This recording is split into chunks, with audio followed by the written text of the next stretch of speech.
अक्षय तृतीया के दिन अगर पंचांग भी अगर नहीं देखें, पंचांग भी नहीं देखें ना, तो भी आज मुहूर्त है। आज के दिन का ये अक्षय तृतीया का महत्व है। आप जानते हैं आखा तीज को सबसे श्रेष्ठ मुहूर्त कहते हैं। क्यों कहते हैं भाई? भाई आखा तीज को ही सबसे श्रेष्ठ मुहूर्त क्यों कहा जाता है? और जिसमें आप कथा करवा रहे हैं, आप कथा सुन रहे हैं, आप सुनेंगे ना तो आप गदगद हो जाएंगे कि वाह वाह भगवान की कृपा है।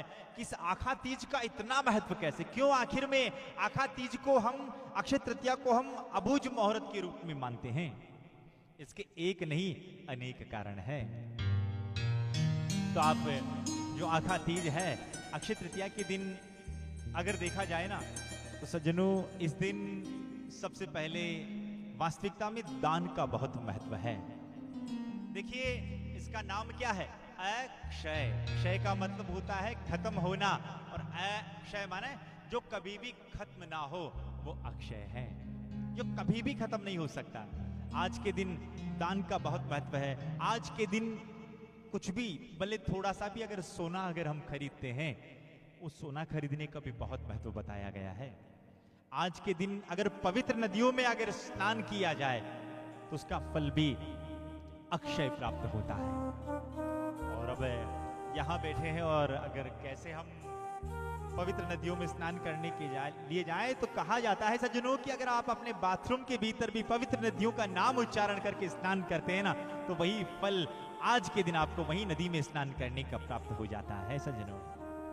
और आज के दिन के बारे में बताया है कि आज के दिन जो पितृ होते हैं, वो पितरों को अगर याद किया जाए तो पितरों को तृप्ति विशेषता से मिलती है। जैसे 12 महीने में अगर कभी भी हम पितरों को याद ना कर पाए, केवल आज के दिन अगर पितरों को याद कर लेना, तो 12 महीने में याद करने का फल केवल और केवल इस आखा तीज के दिन याद करने मात्र से मिल जाता है। ये अक्षय तृतीया की जो तिथि है सज्जनों, ये इतना महत्व क्यों रखती है? आज कथा का आरंभ है, कथा का पहला दिवस है, तो इसका कारण नंबर 1, आज ही के दिन बसंत और ग्रीष्म इन दोनों का संधि काल है। आज ही के दिन बसंत ऋतु खत्म और ग्रीष्म ऋतु का आरंभ होता है। आप लोगों को भी थोड़ा थोड़ा आरंभ पता तो चल गया होगा।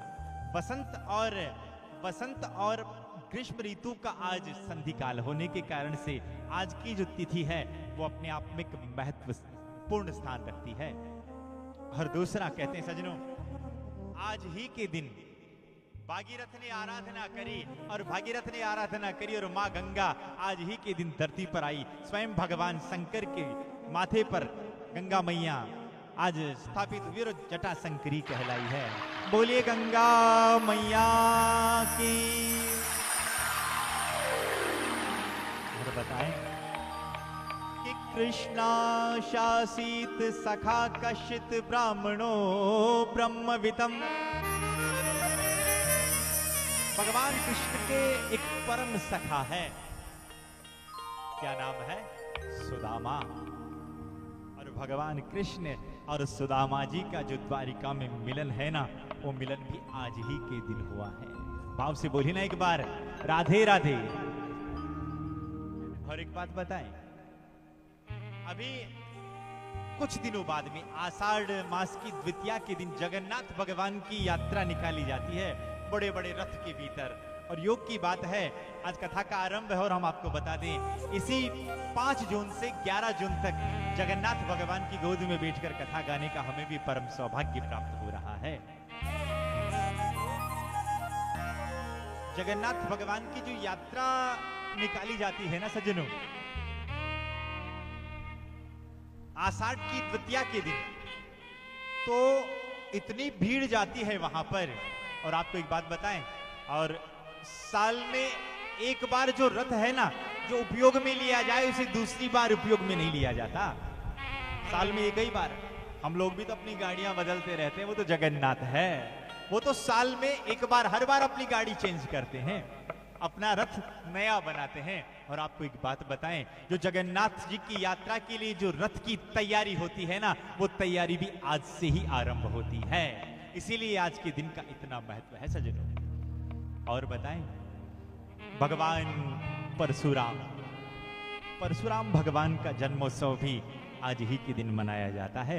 इसी के लिए ये जो तिथि है सज्जनों, ये तिथि इसलिए अक्षय है, इसीलिए इस तिथि का इतना महत्व है। लोग कहते हैं आखा तीज को क्या है, तो इतना सब कुछ है। आपको एक बात बताएं, सूर्यनारायण भगवान ने द्रौपदी को जो अक्षय पात्र दिया था, जिसकी कथा हम और आप सब सुनेंगे, जो अक्षय पात्र दिया ना, और अक्षय पात्र में कैसा, सबसे बड़ी चीज है मेन्यू भी अपना और डिश भी अपनी। मन हो जो पसंद करो और बनाओ, पर वो कभी खत्म नहीं होगा। वो अक्षय पात्र भी द्रौपदी मैया को सूर्यनारायण भगवान ने आज ही के दिन प्रदान किया है। ऐसी अक्षय तृतीया के दिन इतना महत्व है। और एक बात बताएं सज्जनों, जब दुशासन बड़ी सभा के भीतर द्रौपदी का जब चीर खींच रहा था ना, चारों तरफ से मैया द्रौपदी ने सब तरफ से पुकार लगा दी। जब कोई नहीं आया ना, तो अंत में भगवान कृष्ण को पुकारा और कहते हैं इसी अक्षय तृतीया के दिन ही आज भगवान साड़ी का अवतार लेकर, वस्त्र अवतार लेकर द्रौपदी की लाज बचाने के लिए भगवान वहां पर गए हैं। इतना महत्व है आज की तिथि का। और बताएं, कहते हैं सज्जनों, विशेष आप वृंदावन में बांके बिहारी जी के दर्शन के लिए तो गए होंगे, लेकिन केवल आज का ही दिन ऐसा है जिस दिन, मात्र आज के दिन ही भगवान बांके बिहारी के चरणों का दर्शन होता है। अक्षय तृतीया के दिन ही इतना महत्व है अक्षय तृतीया का। बाकी आप बांके बिहारी जी के चरणों का दर्शन नहीं पा सकते, वो आज का ही दिन है। और एक बात बताएं, कहते हैं मनु और शत्रुपा, इनकी 3 बेटियां थी, और जो 3 बेटी थी ना, उसमें से जो एक बेटी थी देवहूति, और देवहूति का विवाह कर्दम जी महाराज की यहाँ हुआ है। उनके यहाँ 9 बेटियां और एक पुत्र के रूप में स्वयं कपिल भगवान पधारे हैं। और दूसरी बेटी जो थी, दूसरी बेटी का नाम था आकृति, और उनका विवाह रुचि महाराज के साथ हुआ है। उनके यहाँ साक्षात यज्ञ नारायण भगवान पधारे हैं। और इनकी जो तीसरी बेटी थी प्रसूति, और प्रसूति का विवाह दक्ष प्रजापति के साथ हुआ है। उनमें से उनकी 16 कन्याएं थी सज्जनों। और उन 16 कन्याओं में सज्जनों, जो एक स्वाहा नाम की जो बेटी थी, उनका विवाह अग्नि देवता के साथ करवाया। स्वधा नाम की जो बेटी थी, उनका विवाह पितरों के साथ करवाया। और एक सती नाम की जो बेटी थी, उनका विवाह भगवान शंकर के साथ करवाया है। और बाकी की जो 13 बेटियां थी, उनका विवाह धर्म के साथ हुआ है। और इन्हीं में से जो धर्म की छोटी वाली पत्नी थी, उनका नाम था मूर्ति। और धर्म और मूर्ति से धर्म की रक्षा के लिए स्वयं नर नारायण भगवान आज के दिन ही पधारे हैं। बोलिए नर नारायण भगवान की जय हो। और सजन, भगवान ने हयग्रीव अवतार भी आज ही के दिन लिया है वेदों की रक्षा के लिए। और बताएं, इस तिथि का इतना महत्व है सज्जनों कि ये तिथि इतनी पवित्र मानी गई है सज्जनों कि इस तिथि के दिन सतयुग है ना, कहते हैं ना आरंभ कब हुआ, तो आज सतयुग का बर्थडे भी है। सतयुग का आरंभ भी आज के दिन है, और त्रेता का आरंभ भी आज के दिन से ही माना गया है।